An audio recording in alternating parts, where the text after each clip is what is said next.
All right, so what we are going to be working on today is figuring out how to find the Thevenin and Norton equivalent circuit for a circuit containing a dependent source. So let me label this really quickly.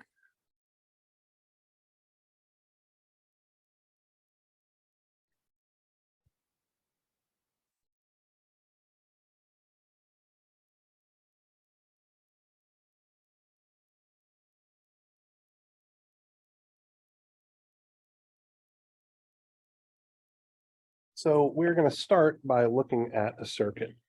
So let's say that we have a 20-volt source here. Connected in series to this 20-volt source is a 6-ohm resistor. And then we have a dependent voltage source here, where this will be 2ix.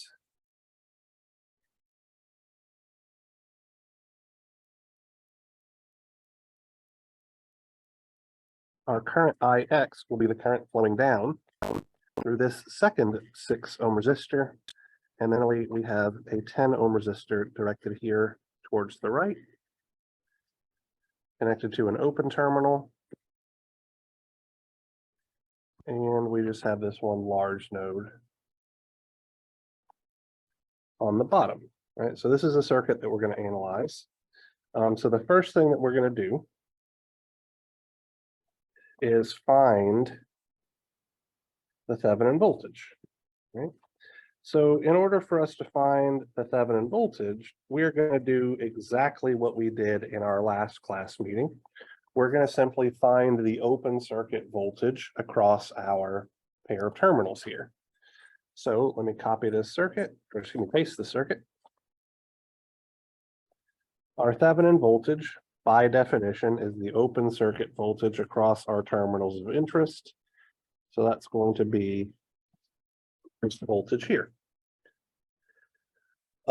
So we can solve for this voltage in any way that we see fit. So what I am going to do is make a couple of observations here that will help me along, okay?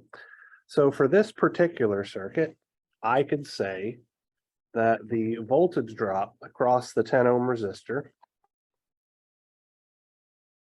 has to be 0 volts because there's no way that any current can flow through it. And Ohm's law tells me that 0 current times 10 ohms is going to give me 0 volts.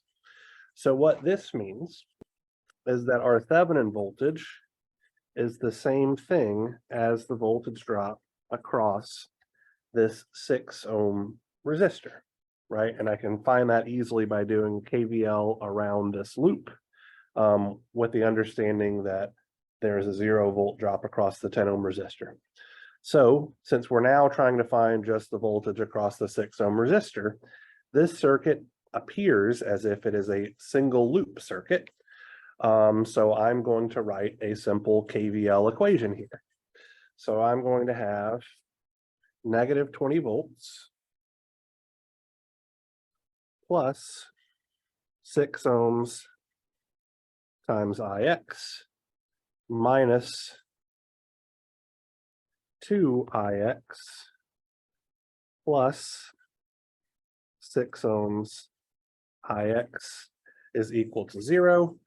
Let's see, 6 plus 6 is 12, minus 2 is 10. So I have 10Ix is equal to 20 volts, which means Ix must be 2 amps. And from here, using Ohm's law, I can see that V Thevenin is 6 ohms times Ix, or 12 volts. A couple of other ways that we could have chosen to work this problem, but this way uses the least amount of math, so it's the way that I particularly chose. If when you're looking at the circuit, you see something different, as long as you get the result that the Thevenin voltage is 12 volts, whatever you were doing was correct. Okay. Similarly, we are going to find I Norton just like we found I Norton in all of our examples that we worked in our last class meeting. So I'm going to redraw my circuit.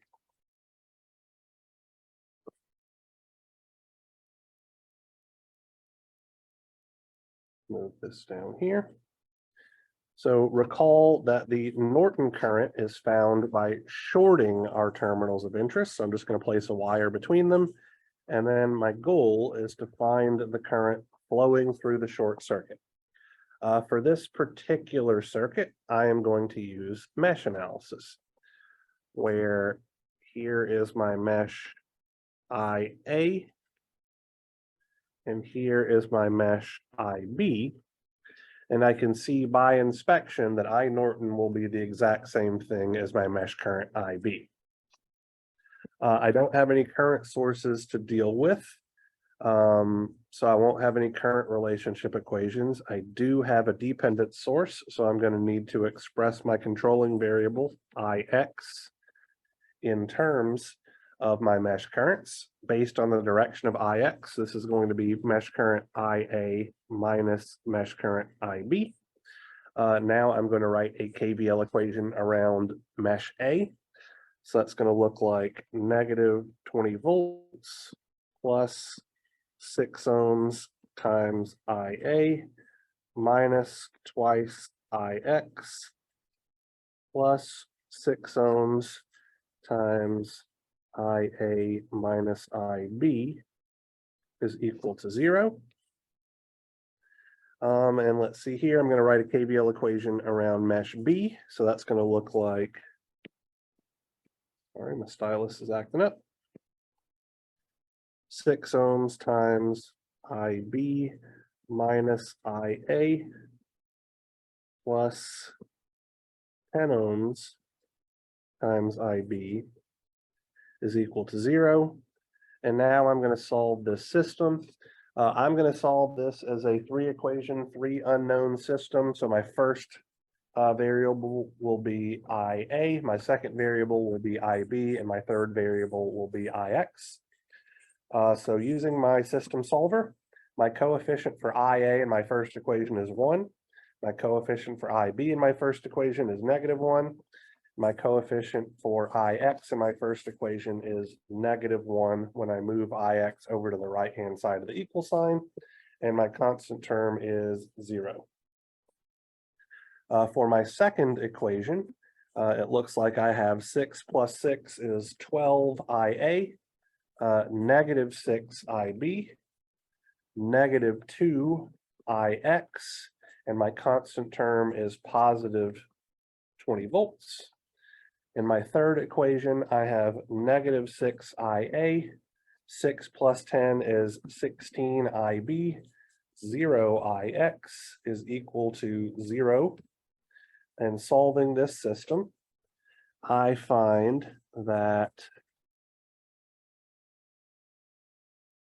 IA is 40 over 17 amps. IB is 15 over 17 amps. And Ix is 25 over 17 amps. Looking at the circuit, once again, we can see that IB is the same thing as I Norton. So now I have I Norton current. Okay. So thus far, we found our Thevenin voltage and we have found our Norton current, doing the exact same thing that we were able to do in our last class meeting. Okay. Finding our Thevenin resistance is going to be a little bit different. So let me write this down here.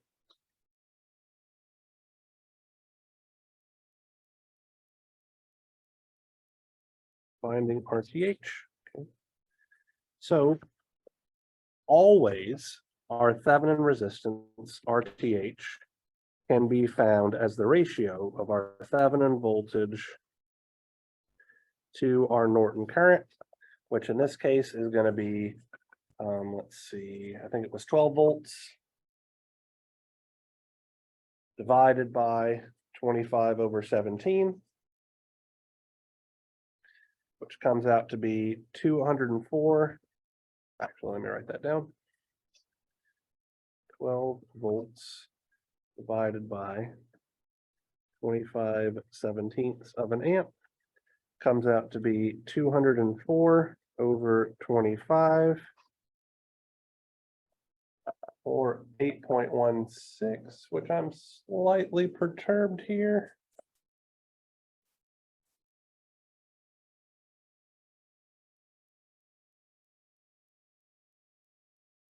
I think I've made a mistake. Hold on, let me find it really quickly. I think you did 25 over 17, which is IX, instead of 15 over 17, which is IB. You're 100% correct. Thank you. Yeah.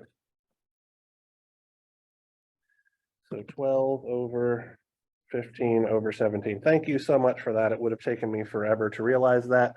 So the correct answer should be 68 over 5. I genuinely appreciate that.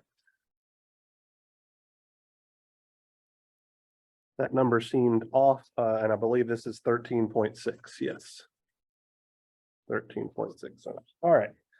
So that's definitely one way for us to do it. If we can find V Thevenin and we can find I Norton, the ratio of V Thevenin to I Norton will always give us our Thevenin resistance. But we might want to, or need to, for whatever reason, find our Thevenin resistance directly, right? So if I look at my circuit,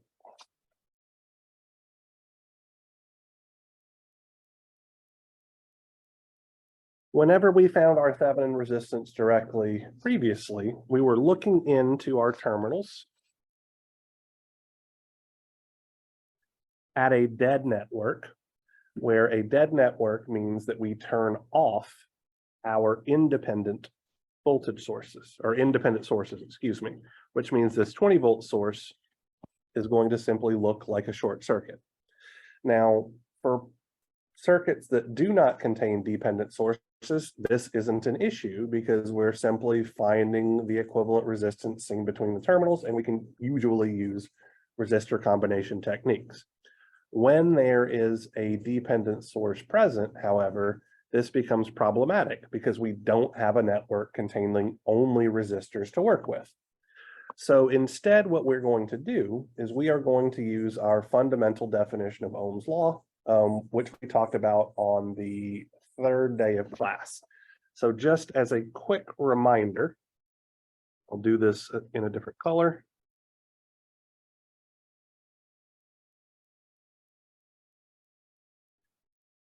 So Ohm's law was experimentally determined by taking a network under test,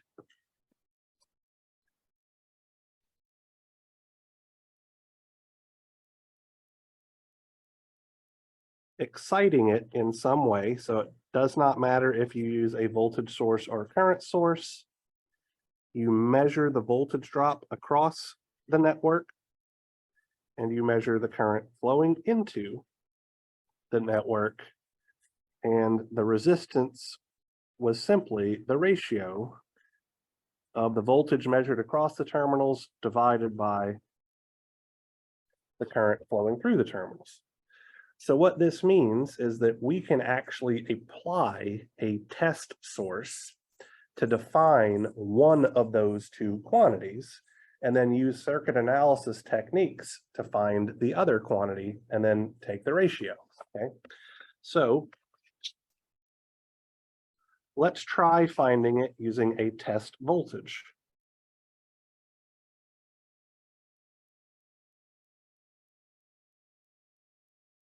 So I'm going to take this circuit,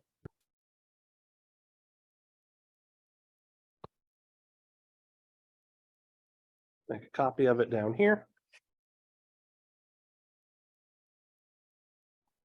And what I'm going to do is I am going to apply a test source at the terminals, okay? We're going to do a voltage source this first time.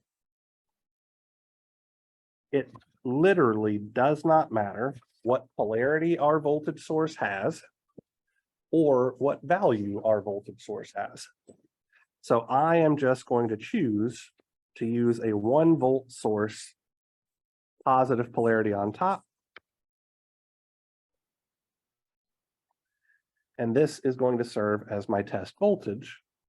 And the quantity that I'm now trying to find is going to be this current I test, where our test current is leaving the positive polarity terminal of our test voltage source.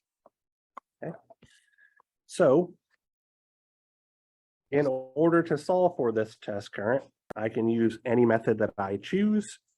I think I'm going to use mesh analysis yet again. So this would be my mesh current IA. This would be my mesh current IB. And hopefully we can see by inspection that our mesh current IB is negative I test. We don't have any current sources to deal with, so we don't have anything to, any current relationship equations to write. So getting to our controlling variable relationship, we're going to have IX is equal to IA minus IB. KVL around mesh A gives us 6 ohms times IA minus twice IX plus 6 ohms IA minus IB is equal to 0. KVL around mesh B gives us 6 ohms times IB minus IA plus 10 ohms IB plus 1 volt is equal to 0. And I'm going to solve this system.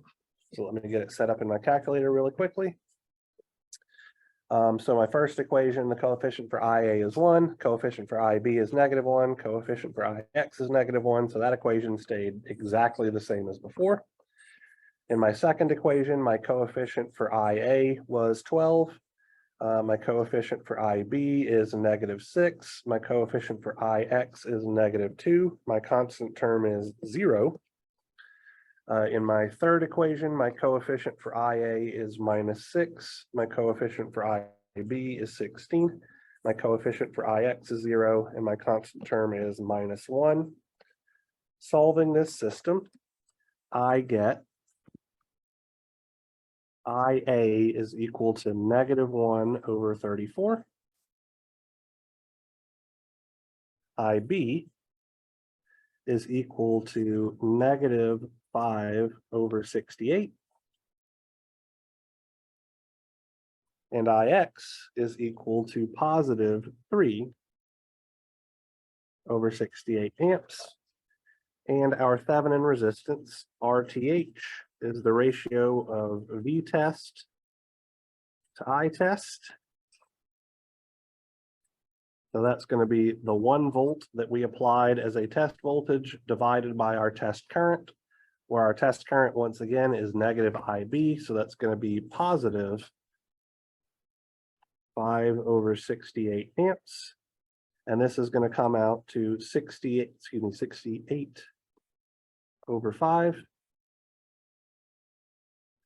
volts per amp, or ohms, or 13.6 ohms, the exact same result as we got from finding VTH and then finding I Norton and taking the ratio of those two things.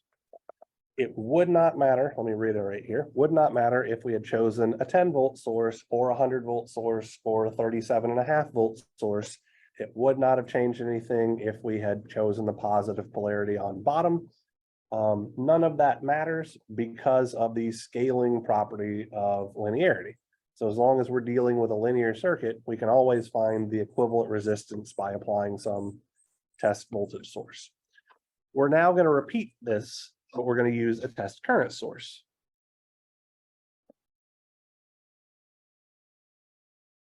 We should find that we get the exact same result. So I'm going to Make a copy of my circuit. And once again, I'm going to apply a test source at the terminals.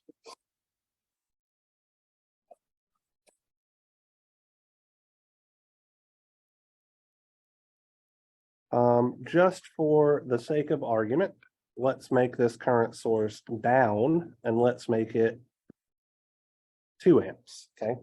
The direction does not matter. The magnitude does not matter. Our test voltage is going to be defined like so that our test current winds up flowing out of the positive polarity terminal of our test voltage as it enters into the circuit. So that's the only constraint that we need to make sure, is that the current is flowing out of the positive polarity terminal of the test quantity. All right, so our goal here is to find this voltage V test. Trying to think of the most efficient way possible to do this here really quickly. I would argue nodal analysis is generally a good idea because we're trying to find a voltage, but if I'm counting my nodes here, I have one on the bottom, one here, and one here. So that's 3 nodes plus a ground. Whereas if I do mesh analysis, I'm still only dealing with 2 meshes. I just have to figure out how to relate that quantity V test there. That shouldn't be that hard. All right, let's do mesh analysis again. So let's call this mesh A, this mesh B. We do have a current source, so we can see from the jump that IB is equal to 2 amps. We do have a dependent source, so we're going to have the relationship that IX is equal to IA minus IB. And now we're going to have to write a KVL equation around mesh A. 6 ohms times IA minus twice IX plus 6 ohms times IA minus IB is equal to 0. And I'll solve this system.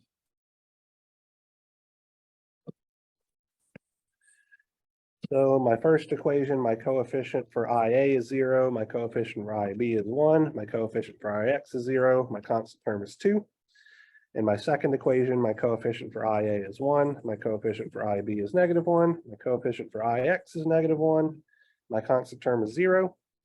In my third equation, my coefficient for IA is 6 plus 6 is 12. My coefficient for IB is -6. My coefficient for IX is -2. And my constant term is 0. Solving this system, I get IA to be 4/5 of an amp. IB is 2 amps. IX is -6/5 of an amp. And what I'm going to do now is I'm going to write a KVL equation around this loop, where I'm going to indicate the positive polarity terminals for the voltage drops across my resistors. So that's going to give me, let's do this in green here, 6 ohms times IB minus IA plus 10 ohms times IB minus V test is equal to 0. So obviously, if I move V test to the other side, I can just put an equal sign here and get rid of this 0. So if I throw this into my calculator, 6 times 2 minus 4/5 plus 10 times 2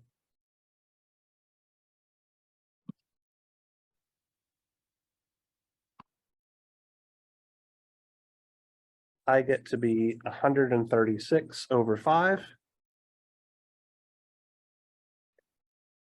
volts. And my Thevenin resistance is V test over I test, or 136 over 5 volts divided by 2 amps, which comes out to be 68/5 ohms, or once again, 13.6 ohms. So we can always use either a test voltage source or a test current source in order to find the Thevenin equivalent resistance directly. Just to be very, very clear about this, though, when we're applying the test source method, we need to apply our test source to a dead network where all of our independent sources have been turned off. So let's work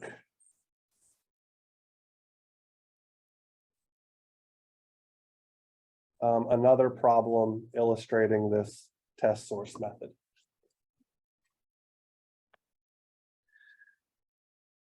So let's say that my circuit of interest is as follows. I have a current controlled voltage source here.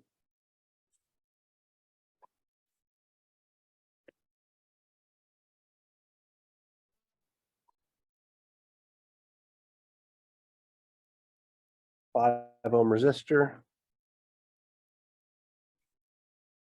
a 10 ohm resistor through which my current IX flows.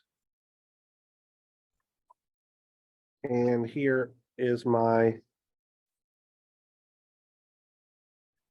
open circuited set of terminals. For a circuit like this, which only contains independent sources, the only thing that we can reliably find is the Thevenin resistance. The Norton current and the Thevenin voltage would be kind of undefined because there's nothing really exciting the circuit, right? We don't have any independent sources that are forcing any voltages or currents to appear. So in a problem like this, our only option is to apply the test source method. So we can choose whether we want that to be a test voltage source or a test current source, just like we had in the previous problem. I'm going to choose to use a test voltage source here.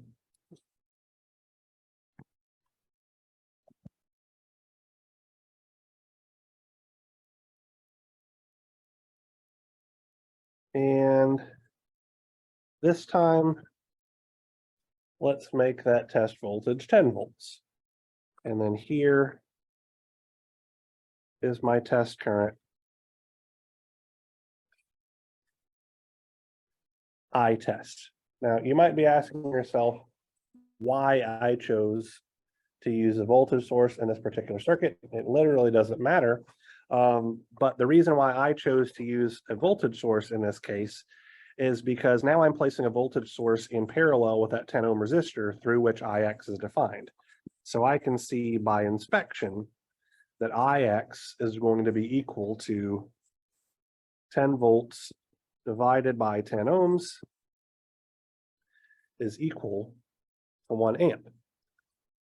Now I can apply Kirchhoff's current law at that top middle node. So I can say that I test is just going to be equal to IX plus 10 volts minus 2IX over 5 ohms. So that's going to look like 1 amp plus 10 minus 2 is 8.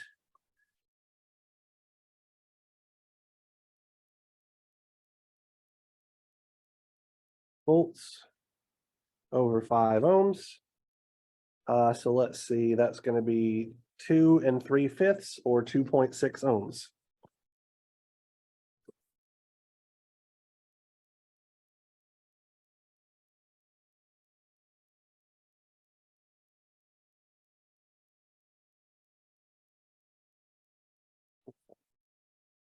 Did I make a mistake here?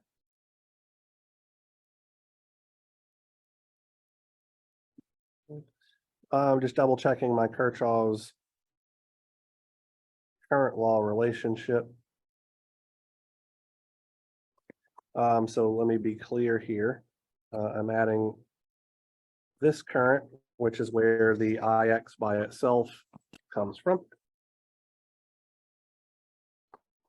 And then I'm adding this current right here, where I'm assuming that this guy at the bottom here is ground. So that's why I know that there's 10 volts with respect to ground at this node.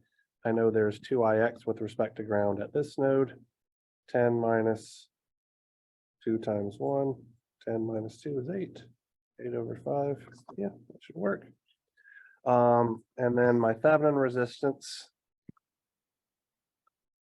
RTH, is 10 volts. Oh, well, that's my problem. This wasn't 2.6 ohms, it was 2.6 amps. 10 volts over 2.6 amps is 3.846 and some change ohms. That was a pretty straightforward way to do it.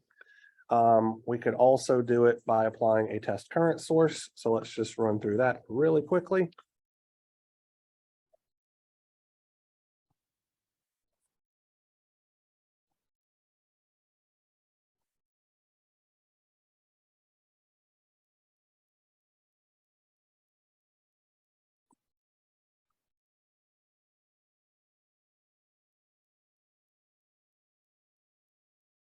So I'm going to choose a 1 amp source direction up this time.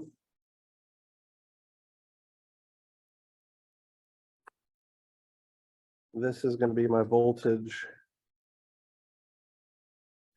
V test. And let's see what circuit analysis method do I feel like using here. Oh, let me define IX like so. Let's use nodal analysis here as well. So let's call this node VA, this node VB, and this bottom node will be our ground.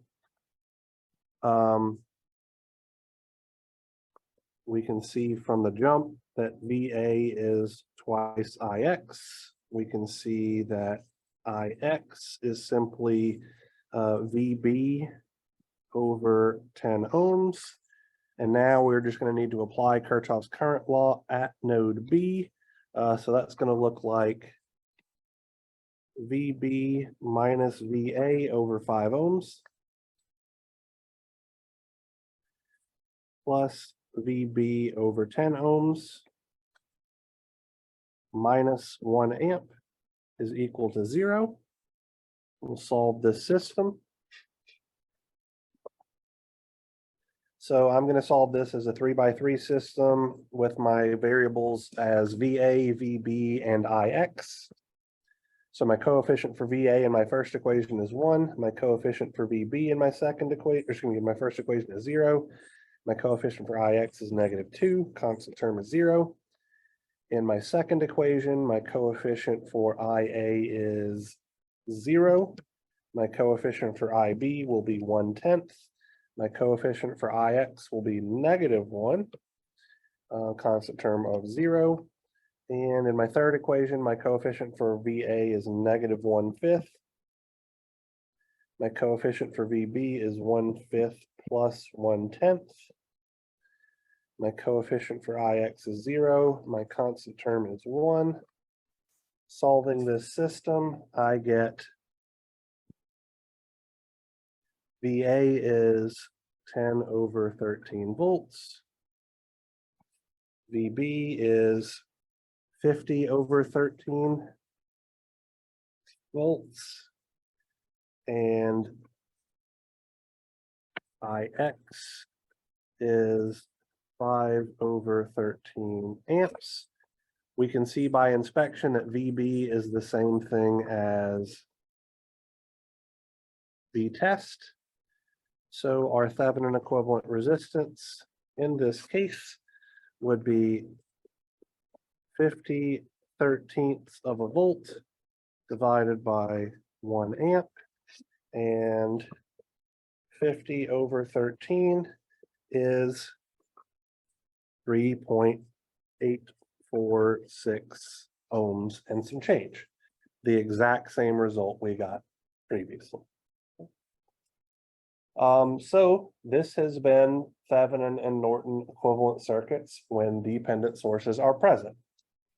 Finding the Thevenin voltage is the exact same process as finding the Thevenin voltage in a circuit that doesn't contain a dependent source. Finding the Norton current is the exact same process as finding the Norton current in a circuit that does not contain a dependent source. Finding the Thevenin voltage directly, however, is vastly different when you include a dependent source. To find the Thevenin voltage directly, you must apply a test source, either a voltage or current, where the only restriction here is that the current is leaving the positive polarity terminal of your test source. And then you use the ratio of the test voltage to the test current in order to find your Thevenin resistance. So unless anybody has any questions, I'm gonna leave you guys to work your in-class assignment.